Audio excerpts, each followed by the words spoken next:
Welcome है मेरी YouTube family और इससे जुड़े हर एक भाई बहन का एक बार फिर से आप सभी के अपने A1 एजुकेशनल अब ऑनलाइन यूट्यूब स्टडी प्लेटफॉर्म पर। दोस्तों आज इस वीडियो में एक बार फिर से हम लोग तैयार करेंगे EVS के वो क्वेश्चन जो सीटेट के प्रीवियस ईयर में आए हुए क्वेश्चन है और बहुत ही शानदार यूँ कहें बहुत ही ज़बरदस्त क्वेश्चन है। तो पहला क्वेश्चन आपके सामने है और धुआंधार तरीके से वीडियो को वॉच कीजिएगा, 135 प्लस का टारगेट क्लियर कीजिएगा। पहला क्वेश्चन क्या कह रहा है दोस्तों, जो पौधे खारे जल वाले क्षेत्रों में उगते हैं यानी जहां नमकीन पानी होता है उन क्षेत्रों में उगते हैं उन्हें क्या बोला जाता है। ऑप्शन आपके पास 4 दिए गए हैं, हेलोफाइट, मीजोफाइट, जीरोफाइट्स या आपका हीलियोफाइट। तो ऐसे पौधे दोस्तों जो खारे जल वाले क्षेत्रों में उगते हैं उन्हें हिंदी में बोलते हैं लवणोद्भिद।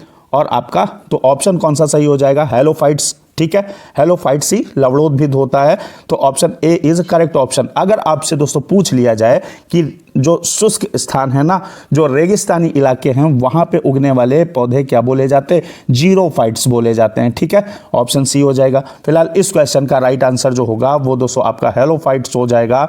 बढ़ेंगे अगला क्वेश्चन देखेंगे और 135 प्लस का टारगेट पूरा करेंगे। अगला क्वेश्चन क्या है, कई स्थानों पर अम्ल वर्षा यानी एसिड रेन जलीय विविधता को प्रभावित कर रही है। अम्ल वर्षा निम्न में से किन प्रमुख रसायनों के कारण होती है। एसिड रेन में कौन कौन से रसायन होते हैं। तो सबसे पहली बात, अगर पीएच मान वर्षा का पीएच मान 5.6 से नीचे पहुंच जाएगा तो उस रेन को दोस्तों एसिड रेन बोलते हैं। और इसमें मुख्य रूप से क्या होता है, हाइड्रोक्लोरिक अम्ल तथा सल्फ्यूरिक अम्ल ये नहीं होता, ऑप्शन रॉन्ग हो जाएगा। हाइड्रोक्लोरिक अम्ल या तथा नाइट्रिक अम्ल ये भी आपका रॉन्ग है। एसिटिक अम्ल नहीं पाया जाता है। Option B is correct option, nitric acid और सल्फ्यूरिक एसिड मुख्य रूप से होता है। ठीक है, तो ऑप्शन बी इसका करेक्ट ऑप्शन हो जाएगा। बढ़ेंगे अगला क्वेश्चन लेंगे। अगला क्वेश्चन बहुत शानदार है दोस्तों। क्या कह रहा है, तरुण भारत संघ एक ऐसी संस्था है जो जल संरक्षण के लिए कार्य करती है। इस संस्था के प्रधान यानी जो हेड हैं निम्न में से एक हैं, जो आपको ऑप्शन दिए गए इनमें से ही एक हैं, सही विकल्प का चुनाव कीजिए। मेधा पाटकर, सुंदरलाल बहुगुणा, राजेंद्र सिंह, पीसी जोशी। तरुण भारत संस्था दोस्तों एक ऐसी संस्था है जो जल संरक्षण के लिए कार्य करती है और इसके जो हेड हैं प्रधान हैं वो राजेंद्र सिंह हैं और इनको दोस्तों जल पुरुष की भी संज्ञा दी जाती है, ये भी बात याद रखिएगा। और एक आपका भीम संघ भी जल संरक्षण से संबंधित है। ये संघ जो है वो कर्नाटक से संबंधित है। इसमें छोटे बच्चे जो होते हैं वो जल संरक्षण के लिए कार्य करते हैं, तो भीम संघ को भी याद रखिएगा। और तरुण भारत संघ के प्रधान कौन है, राजेंद्र सिंह, इनको बोला जाता है दोस्तों जल पुरुष। ठीक है, option C is correct option. बढ़ेंगे अगला देखेंगे क्वेश्चन क्या कह रहा है। धुआंधार तरीके से आपका अगला क्वेश्चन आपके सामने, उन आदिवासी वर्गों की पहचान कीजिए, वो जो ट्राइबल हैं उनकी पहचान करना है जो हिमाचल प्रदेश के मूल निवासी हैं। संथाली जनजाति, गद्दी जनजाति, गोंड जनजाति या सहाबिया जनजाति। तो दोस्तों हिमाचल प्रदेश के जो मूल निवासी हैं, कौन सा ऑप्शन सही हो जाएगा, B option is correct option, गद्दी जनजाति। ठीक है, ऑप्शन बी करेक्ट हो गया। और बढ़ेंगे हम अगला क्वेश्चन लेंगे। अगला क्वेश्चन देखते हैं क्या है। अगला क्वेश्चन आपका कह रहा है भारत का सबसे बड़ा रेल मार्ग है। आप सबको पता होगा, नहीं पता है तो मैं इस वीडियो में आपको बता दूंगा। तो पहला आपका ऑप्शन कश्मीर से बेंगलोर, डिब्रूगढ़ से कन्याकुमारी, सी ऑप्शन कह रहा है मिजोरम से गुजरात और मणिपुर से महाराष्ट्र, यह है डी ऑप्शन। तो सबसे बड़ा रेल मार्ग कौन सा हो जाएगा दोस्तों, डिब्रूगढ़ से कन्याकुमारी। आपका डिब्रूगढ़ असम में है और कन्याकुमारी तमिलनाडु में है।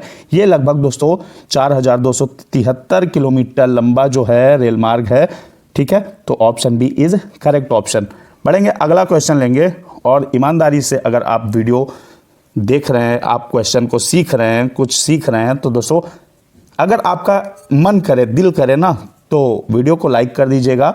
और ऐसे ही धुआंधार क्लासेस के लिए मैथ और ईवीएस के लिए, क्या मैथ और ईवीएस के लिए चैनल को सब्सक्राइब कर लीजिएगा। ठीक है, बढ़ेंगे अगला क्वेश्चन देखेंगे दोस्तों। क्या है, वैश्विक महामारी के समय में डॉक्टरों ने विटामिन सी, जिसका क्या नाम होता है, जो साइंटिफिक नेम है वो एस्कॉर्बिक एसिड होता है, ये भी याद रखिएगा, इससे भरपूर भोजन ग्रहण करने की मात्रा को बढ़ाने के लिए कहा, क्योंकि यह दृष्टिवर्धक के निर्माण के लिए आवश्यक है।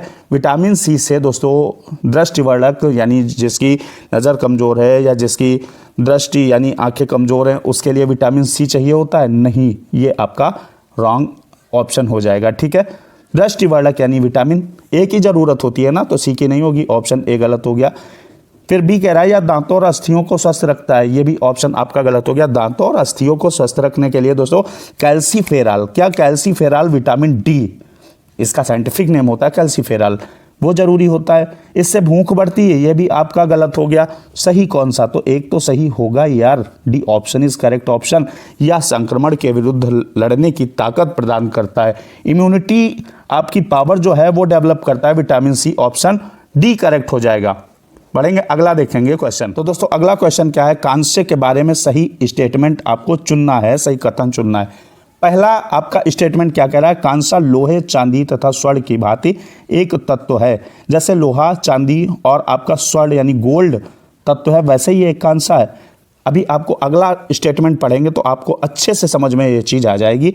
कांसे को तांबा तथा टिन से पिघलाकर तैयार किया जाता है, यानी तांबा और टिन को पिघलाकर क्या बनाया जाता है, कांसा बनाया जाता है। ये बात बिल्कुल ट्रू है, बिल्कुल 100% सत्य है।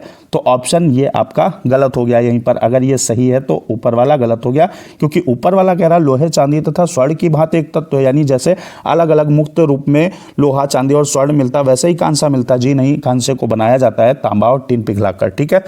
सी स्टेटमेंट कह रहा है दोस्तों कांसा अत्यंत मजबूत होता है और इससे तोप तथा मूर्ति यानी बुत बनाई जाती है, बिल्कुल करेक्ट स्टेटमेंट है। अगला कह रहा है कांसे के बर्तन एल्यूमिनियम के बर्तनों की तुलना में बहुत हल्के एवं मजबूत होते हैं, आपका ये क्या है, गलत हो जाएगा। ऑप्शन फिलहाल आपके जो स्टेटमेंट हैं बी और सी राइट हो जाएंगे। ऑप्शन आपका पहला सत्य हो जाएगा, बी एंड सी। बढ़ेंगे, अगला देखेंगे क्वेश्चन। अगला क्वेश्चन क्या कह रहा है, माउंट एवरेस्ट एक भाग है। माउंट एवरेस्ट किसका एक भाग है, भारत का, तिब्बत का, नेपाल या म्यांमार। बच्चे को यार ये चीज़ पता है दोस्तों, ये चीज़ बच्चे को पता है कि माउंट एवरेस्ट किसका भाग है, नेपाल का भाग हो जाएगा। और नेपाल में इसको क्या कहते हैं ये आप कमेंट बॉक्स में बताएंगे, ठीक है। कमेंट बॉक्स में आपको बताना, छोटी सी बात। माउंट एवरेस्ट नेपाल का भाग हो जाएगा। बढ़ेंगे, अगला क्वेश्चन देखेंगे। अगला क्वेश्चन देखिएगा, राष्ट्रीय पाठचर्या की रूपरेखा, ठीक, एनसीएफ 2005 प्राथमिक स्तर पर पर्यावरण शिक्षण का मुख्य उद्देश्य होना चाहिए। यानी अगर आप 5th तक पढ़ा रहे हैं ईवीएस को तो आपका मेन जो एम है वो क्या है, आपका ए ऑप्शन दोस्तों क्या कह रहा है, विषय की आधारभूत संकल्पनाओं की आधारभूत समझ विकसित करना, यानी समझ विकसित करना बच्चे में। थोड़ी देर के लिए अगर मैं करेक्ट इसे मान लूँ तो अगला मैं पढ़ता हूँ, क्या है दोस्तों, अगला पढ़िएगा, विषय के आधारभूत सिद्धांतों को स्मरण करना। एक चीज़ मैंने ऑब्जर्व की है कि स्मरण यानी अगर याद करना और लिखना ज़्यादा बात आ जाए ना तो वो ऑप्शन मेरे हिसाब से वो रॉन्ग ही होता है अक्सर। सी क्या है, कक्षी अधिगम को, यानी आप क्लासरूम में जो लर्न करते हैं, जो चीज़ें सीखते हैं वो विद्यालय के बाहर के जीवन से जोड़ना, बिल्कुल करेक्ट लग रहा है। C option is correct option, यानी आप जो क्लासरूम में सीखते हैं उसको विद्यालय के बाहर के जीवन से जोड़कर सीखना जो है वो पर्यावरण अध्ययन का मुख्य उद्देश्य होना चाहिए। Option C is correct option. तो अब एक ही तो सही होगा ना, जब आपको 4 ऑप्शन दिए एक ही सही होगा, सबसे परफेक्ट यही हो जाएगा। तो ये 3 बाकी के गलत हो जाएंगे। C option is correct option. बढ़ेंगे, अगला देखेंगे। अगला क्या कह रहा है, पर्यावरण की पाठ्य पुस्तकों में विभिन्न प्रकरणों में एक खंड जो है करके देखो, क्या है, करके देखो को शामिल किया गया है, जिसका उद्देश्य है, ऑप्शन आपका है प्रत्यक्ष हस्तपरक अनुभव उपलब्ध कराना, परीक्षा में निष्पादन को सुधारना, ठीक है, वैज्ञानिक शब्दावली की परिभाषाएं सीखना, ठीक है। अगला क्या है, घर में शिक्षार्थियों को व्यस्त रखना।